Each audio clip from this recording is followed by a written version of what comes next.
ભારતીય મજદૂર સંઘ 70મા વર્ષમાં પ્રવેશ કરતા લખતર ખાતે ઉજવણી કરાઈ।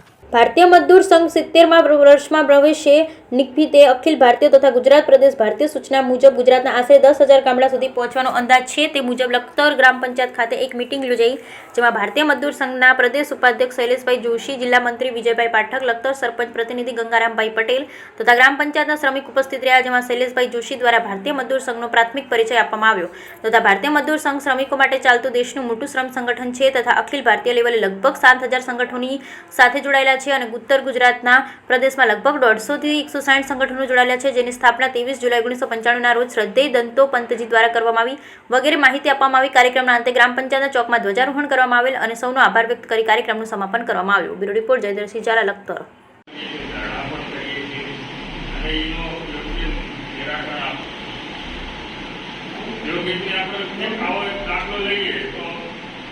ઉદ્યોગનું હિત ના જો ખાલી શ્રમિકોનું હિત હોય તો શું દશા થાય છે? તો અમદાવાદ એ મિલોનું માન્ચેસ્ટર ગણાવું।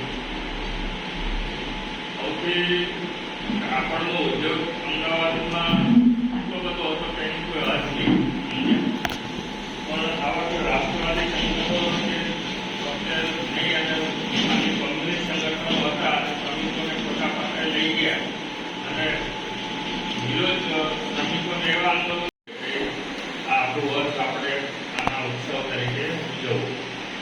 રાષ્ટ્રીય સ્વયં સંઘને 100 વર્ષ પૂરા થાય છે આ વર્ષે અને ભારતીય મજદૂર સંઘને 70 વર્ષ પૂરા થાય છે। ભારતીય મજદૂર સંઘ શ્રમિક ક્ષેત્રમાં કામ કરતું ભારતનું સૌથી મોટું શ્રમ સંગઠન છે। 23 જુલાઈ 1955ના દિવસે શ્રદ્ધેય દત્તોપંતજીએ એની સ્થાપના કરી